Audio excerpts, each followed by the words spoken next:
हर सुबह की अफरा तफरी और शोर और हर शाम का स्ट्रेस, बस इसी में ज़िंदगी गुजारे जा रहे हैं हम लोग।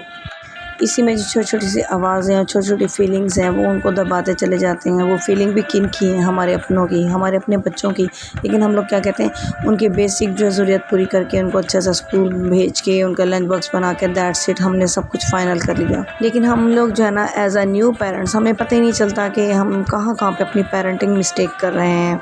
उन्हें हमारे वक्त की ज़रूरत होती है, वो उन्हें हमारी फ़ोकस करने की ज़रूरत होती है। लेकिन हम लोग क्या करते हैं कि हमें पता ही नहीं चलता, क्योंकि ज़ाहिर है हम लोग जो है ना, जब शुरू में किसी की शादी होती है तो इतना थोड़ी एक्सपर्ट होते हैं कि बच्चों को क्या फ़ील करना है, क्या नहीं करना। ज़रा न्यूली मैरिड कपल होता है, उनके शुरू के 1-2 बच्चे तो वैसे ही उनको समझ नहीं आती कि बच्चों को पालना कैसे है और उनको किस तरह से टैकल करना है। और हम लोग ये समझते हैं कि बस बच्चों को अच्छा खिला पिला दिया, पहना दिया तो दैट्स इट, हमारा जो है ना बहुत अच्छे पेरेंट्स हो गए हैं। हम हमेशा जो है ना उनकी चीज़ें उनको देते रहते हैं, लेकिन अपना वक्त जल्दी नहीं देते। इसी तरह हम उनकी मिस्टेक्स देखते रहते हैं, लेकिन उनकी जो फीलिंग्स है ना, वो कभी हमने बिल्कुल करीब से महसूस ही नहीं की। सवाल ये पैदा होता है कि हम लोग जो है ना इस बिज़ी रूटीन में करें क्या। Okay, I have a best tips for parents जो कि पेरेंटिंग मिस्टेक कर रहे होते हैं, लेकिन उन्हें पता नहीं चलता क्योंकि वो उन इग्नोरेंस को मिस्टेक कहते ही नहीं हैं। तो ओके जी, अपनी वीडियो का आगाज़ करते हैं। अस्सलाम वालेकुम। फ़र्स्ट ऑफ़ ऑल जो है ना, अपने बच्चों को जब आपके बच्चे स्कूल से अपने एकेडमी वगैरह से वापस आ जाएँ तो सबसे बड़ी बात जो है ना, आप बिल्कुल भी फ़ोन यूज़ ना करें। एज़ अ मदर, आपको अगर फ़ोन यूज़ भी करना है ना तो उनकी एब्सेंस में करें, क्योंकि जब हम लोग फ़ोन पे या अपने लैपटॉप पे या अपने कामों में इस तरह से बिज़ी होते हैं ना, तो बच्चे हमें सुनाना चाहते हैं और हम सुनते नहीं हैं।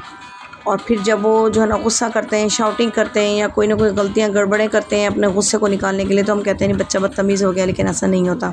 हम लोगों को ना अपने बच्चों के साथ as a mother without mobile जो है ना, वो एक दिन गुजार के देखते हैं कि बच्चों में कितना जो है ना ह्यूज डिफरेंस आता है। ये नहीं कह रही कि आप बिल्कुल मोबाइल यूज़ ही ना करें, नहीं, जब बच्चों के एब्सेंस में आप कर सकते हो, जिस तरह से भी आपका दिल करे, जो कुछ भी देखने को करे कर सकते हैं। लेकिन बच्चों के होते हुए ना हम लोग बच्चे इग्नोर कर रहे होते हैं और बेड पे लेटे हुए मोबाइल स्क्रॉल कर रहे होते हैं।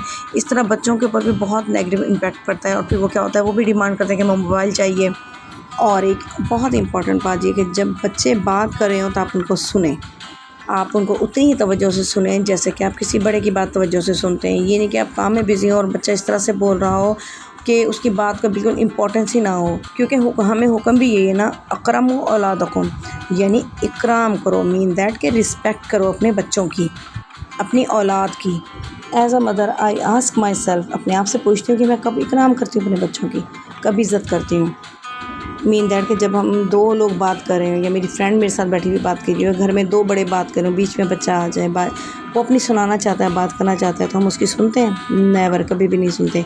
उल्टा हम उसे बीच में इग्नोर करते हैं। उसकी बात चाहे जितनी इंपॉर्टेंट हो, इंपॉर्टेंट समझते ही नहीं है, बिकॉज ऑफ दैट कि वो बच्चा है। I still remember my mistake कि मेरी बेटी जो है ना, वो छोटी सी थी, यानी कि जस्ट वो 1-2 लफ्ज़ ही बोलना सीखी थी और वो कॉन्टीन्यूसली आके मुझे किचन में बुला रही। मैं अपने काम में लगी हुई, किसी से बात नहीं कर रही थी, मैं काम बस लगी हुई, पराठे बना रही हूँ। वो बार बार मुझे, तेज़ सर्दियाँ थी, अच्छी खासी सर्दियों के दिन थे, वो बार बार मुझे बुला रही, मम्मा मम्मा मम्मा। वो मुझे मेरी कमीज़ से लिटरली खींच भी रही थी, मुझे बुला रही थी, मैं उसकी बात सुन ही नहीं रही थी, इग्नोर कर रही थी। और मैंने कहा बच्ची है ना, अभी मैं अपना पराठा डन कर लूँ, देन मैं देखती हूँ कि क्या है। फिर मैंने ना ऐसे उसकी तरफ ना ऐसे मुड़ के जब देखा ना, तो मुझे कमरे में से मेरे आग के जो है ना शोले निकल रहे थे। और जब मैं भाग के कमरे में गई ना, अल्लाह का शुक्र है मैं बस बचत हो गई। लेकिन ये कि कितने सारे कपड़ों को आग लग गई थी, क्योंकि उन दिनों ना वो हीटर नहीं, मैंने चूल्हा रखा हुआ था छोटा सा अपने कमरे में, और चूल्हे के ऊपर ना कॉन्टीन्यूसली जैसे लाइन से बच्चों की ना पेंटें और नैपीज़ वगैरह इस तरह से टांगी हुई थी मैंने, कि वो जल्दी सूख जाए, क्योंकि बाहर तो बहुत ज़्यादा जिन दिनों सर्दियाँ अच्छी खासी लाहौर में होती थी, यानी कि सूरज जो है ना वो 1-1 महीने के लिए गायब हो जाता था। लेकिन वो इन शॉर्ट मैं आपको ये बताना चाह रही हूँ कि बच्चा जब कुछ कहना चाहे ना, उसकी फ़ौरन सुने, उसकी फीलिंग्स ना हर्ट करें। वो छोटा बच्चा है, लेकिन उसका दिमाग का कंप्लीट वो बच्चा है। मैं कह रही हूँ ना कि हम लोग जो है ना बच्चे को बस फील करते हैं कि नहीं बच्चा है, लेकिन बच्चों की फीलिंग हमसे ज़्यादा स्ट्रॉन्ग होती हैं। यानी कि हमें हर वक्त बच्चों की जगह जगह पे फीलिंग और बिहेव को ना बहुत ज़्यादा फोकस करना चाहिए। ओके जी, move to the next point. बहुत इंपॉर्टेंट बात है कि जब कोई मेहमान आ जाता है तो हम लोग क्या करते हैं, बच्चे को कहते हैं बेटा सलाम करो, बेटा जल्दी सलाम करो, सलाम करो। बच्चे को इस तरह से हम लोग ना प्रेशर में रख लेते हैं ना, कि नहीं बस सलाम करो, हालांकि क्या हमें बच्चे को नहीं सलाम करवाना, एट दैट टाइम हमने सलाम करना है बच्चे को। वो जब भी सीखेगा ना, हम सलाम करेंगे बच्चे को तो वो सीखेगा ना। क्यों हम अगर अपने नबी को देखें, नबी सल्लम क्या करते थे, पहले सलाम में पहल करते थे और हज़रत बीबी फातिमा के लिए उठ के अपनी चादर, अपना जो है ना रुमाल वो बिछा देते थे। ये होती है बच्चों की इज़्ज़त और इकराम। ये होता है, ये नहीं कि बच्चों को शर्मिंदा करते, नहीं बेटा सलाम करो, बेटा सलाम करो, बेटा ये करो वो करो, नहीं। हम लोगों ने बच्चों को उस तरह से रिस्पेक्ट देनी है जैसे कि हम किसी बड़े को देते हैं। छोटे बच्चे हों या बड़े बच्चे हों, बच्चे टीनेजर्स भी हैं ना, तो उनके साथ इस तरह से नरमी से पेश आओ, क्योंकि उनके दिल बहुत ज़्यादा सॉफ्ट होते हैं, बहुत ज़्यादा इतने सेंसिटिव होते हैं ना वो बच्चे कि वो कुछ कह तो नहीं सकते, या कभी कभार कह भी दें तो इस तरह से जब उनकी अगेंस्ट बात हो रही होती है तो वो शर्मिंदा होते हैं, फिर शाउटिंग करते हैं। और स्पेशली आप टीनेजर बच्चों के साथ बहुत ज़्यादा बहुत सॉफ्ट बिहेव रखें उनसे। तो मैं तो कहती हूँ बिल्कुल फ्रेंडशिप बना लें, बिल्कुल फ्रेंडशिप जो है ना उन बच्चों के साथ आपकी होनी चाहिए। ये नहीं उनकी छोटी छोटी बातों को एडमायर करें, उनकी तारीफ़ करें। बेटियां हैं तो उनके बालों की, उनकी बातें इस तरह से उनके क्लोज़ हो जाएं जैसे एक फ्रेंड होती है। और अगर मैं अपनी बात बताऊँ ना, मेरी शुरू से आदत है बच्चों को गले से लगाना, उनको आते जाते प्यार करना, उनको किस करना। और मैं ये हग थेरेपी ना कभी नहीं भूलती। ये जो है ना, मुझे नहीं पता था ये हग थेरेपी होती है, तो मुझे बाद में पता चला। लेकिन एक था बच्चों को गले लगाना, अपनी फीलिंग एक्सप्रेस करना, अपनी मोहब्बत का इजहार करना मुझे बहुत अच्छा लगता है।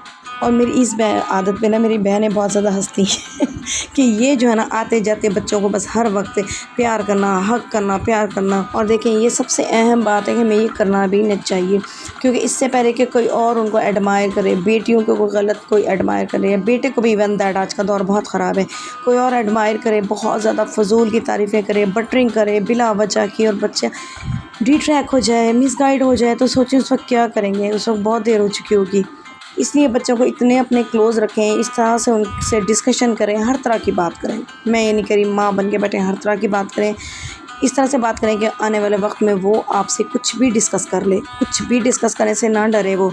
क्योंकि बेटी को जो है ना दोस्त चाहिए होता है। इससे पहले कि बाहर के माशरे में, स्कूल कॉलेज यूनि में कोई इस तरह की दोस्तें मिलें जो कि नहीं मिलनी चाहिए थी, खुदा न खास्ता, उससे पहले आप दोस्त बन जाएँ, क्योंकि वो आपकी दोस्ती को कभी नहीं भूलेंगे, आपकी वैल्यूज़ को इस तरह वो कभी नहीं भूलेंगे। इससे पहले वो जल्दी किसी क्रश में मुब्तला हो जाए और फ़जूल तारीफ़ों के उसमें फंस जाए। आप अपने आप को इस तरह से उनके क्लोज़ कर दें कि उनको समझ ही ना आए कि नहीं, माँ से ज़्यादा और कोई दोस्त हो ही नहीं सकता। अल्हम्दुलिल्लाह मैं आपको बताऊँ, शुक्र अल्हम्दुलिल्लाह, मेरी बेटी यूनिवर्सिटी गोइंग है, लेकिन वो आके मुझे जो जो कहानियाँ सुनाती है, जो जो बातें बताती है ना, वो मुझे अक्सर अल्लाह का शुक्र अदा करती हूँ। मैं सजदे से कभी ना उठूँ इस बात पे। अल्हम्दुलिल्लाह अल्हम्दुलिल्लाह मेरी बेटी आके मुझे हर तरह की बात बताती है, हर तरह की। और बाद में हम माँ बेटियाँ बैठ के हंसते भी हैं कि लो वो उधर का वो प्रपोज़ल जा रहा है, वो प्रपोज़ल आ रहा है, उसने मम्मा मुझे यूँ कहा, मैंने यूँ कहा। ये नहीं कि मैं आपको क्या बताऊँ, आप ख़ुद भी समझ जाएं। मेरी ये रिक्वेस्ट है मदर्स से, आप अपनी बच्चियों की ना हद से ज़्यादा क्लोज़ फ्रेंड्स बन जाएं। और आज के दौर में बच्चों को कुछ ना कुछ चाहिए होता है जिनको वो सुनाएं, जो उनकी तारीफ़ करे, जिनको वो अपनी बातें सुना सकें और कह सकें, अंदर की फ़ीलिंग पूरी एक्सप्रेस कर सकें। तो आज के बाद जो है ना अपने आप को चेंज करें।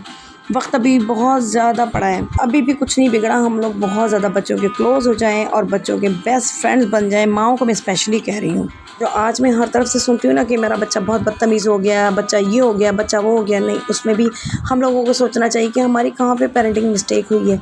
हम किस तरह से बच्चों को बिहेव, इस तरह से उनका चेंज होते हुए जो देख रहे थे, हमें नहीं पता चला कि हम लोगों की कहाँ छोटी छोटी मिस्टेक हुई, जिसकी वजह से वो इतना बड़ा जो है ना बदतमीज़ किस्म का बच्चा हमारे सामने आ गया है। वो उस बच्चे का कसूर नहीं है। बच्चे हमेशा फितरत पे पैदा होते हैं। ओके जी, मैं आपको लास्ट टिप बताते जाऊँ कि बच्चों को ना बिल्कुल किसी तरह का मजाक ना बनाएं।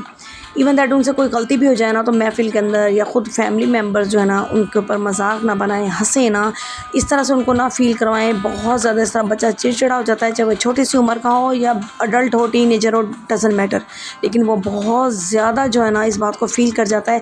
और ये जो है ना, आप इस चीज़ को बिल्कुल जहन में रखें कि किसी तरह से भी बच्चे का मजाक नहीं बनाना।